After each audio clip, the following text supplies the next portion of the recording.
Thank you all. Thank you, thank you. Thank you, thank you. So let me say, and I love you back, and I love you back.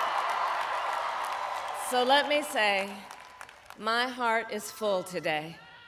My heart is full today, full of gratitude for the trust you have placed in me, full of love for our country, and full of resolve.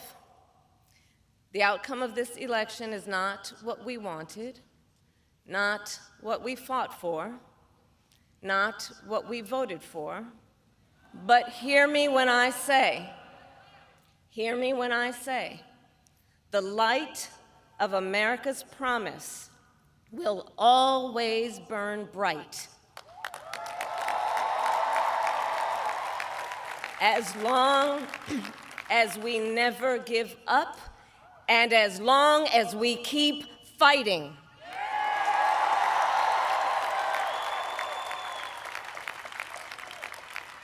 To my beloved Doug and our family, I love you so very much. To President Biden and Dr. Biden, thank you for your faith and support. To Governor Walz and the Walz family, I know your service to our nation will continue. And to my extraordinary team, to the volunteers who gave so much of themselves, to the poll workers and the local election officials, I thank you all. Look, I am so proud of the race we ran and the way we ran it.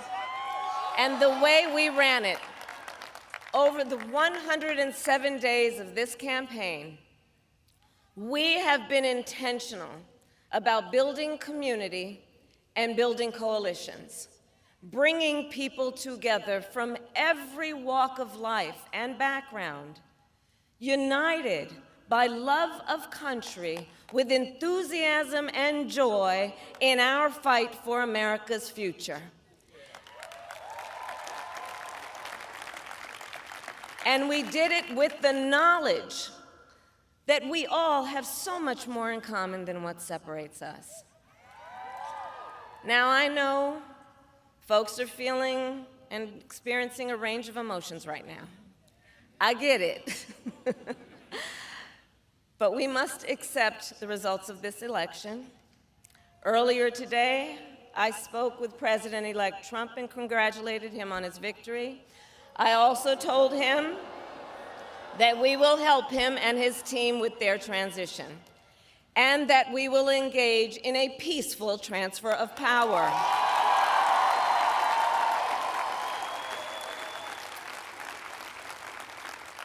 A fundamental principle of American democracy is that when we lose an election, we accept the results. That principle, as much as any other, distinguishes democracy from monarchy or tyranny.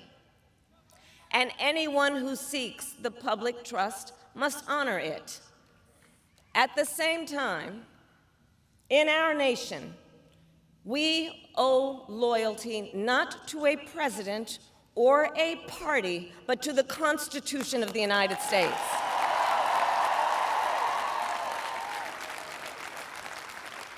And loyalty to our conscience and to our God. My allegiance to all three is why I am here to say, while I concede this election, I do not concede the fight that fueled this campaign.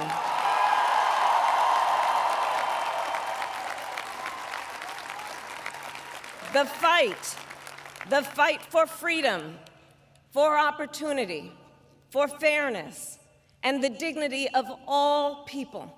A fight for the ideals at the heart of our nation, the ideals that reflect America at our best.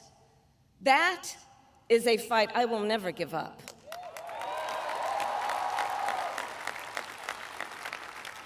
I will never give up the fight for a future where Americans can pursue their dreams, ambitions, and aspirations, where the women of America have the freedom to make decisions about their own body and not have their government telling them what to do. We will never give up the fight to protect our schools and our streets from gun violence. And America, we will never give up the fight for our democracy, for the rule of law, for equal justice, and for the sacred idea that every one of us, no matter who we are or where we start out, has certain fundamental rights and freedoms that must be respected and upheld.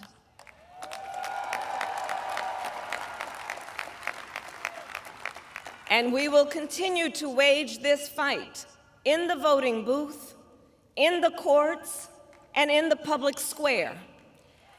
And we will also wage it in quieter ways, in how we live our lives, by treating one another with kindness and respect, by looking in the face of a stranger and seeing a neighbor, by always using our strength to lift people up, to fight for the dignity that all people deserve.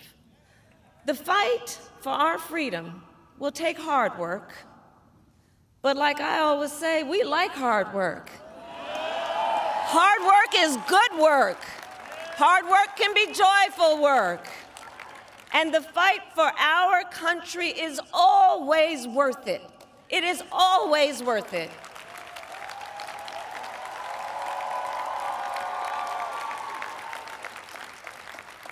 To the young people who are watching, it is, I love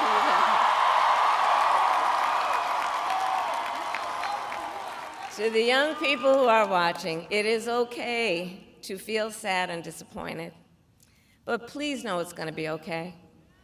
On the campaign, I would often say, when we fight, we win. But here's the thing. Sometimes the fight takes a while. That doesn't mean we won't win. That doesn't mean we won't win. The important thing is don't ever give up. Don't ever give up. Don't ever stop trying to make the world a better place. You have power. You have power. And don't you ever listen when anyone tells you something is impossible because it has never been done before.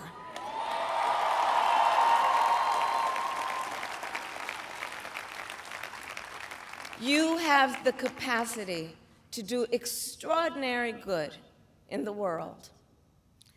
And so to everyone who is watching, do not despair.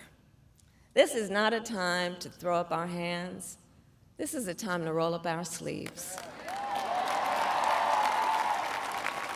This is a time to organize, to mobilize, and to stay engaged for the sake of freedom and justice and the future that we all know we can build together. Look, many of you know I started out as a prosecutor, and throughout my career, I saw people at some of the worst times in their lives. People who had suffered great harm and great pain, and yet found within themselves the strength and the courage and the resolve to take the stand, to take a stand, to fight for justice, to fight for themselves, to fight for others. So let their courage be our inspiration. Let their determination be our charge. And I'll close with this. There's an adage an historian once called a law of history, true of every society across the ages. The adage is, only when it is dark enough can you see the stars. I know many people feel like we are entering a dark time, but for the benefit of us all, I hope that is not the case. But here's the thing, America, if it is, let us fill the sky with the light of a brilliant, brilliant billion of stars. The light of optimism, of faith, of truth, and service.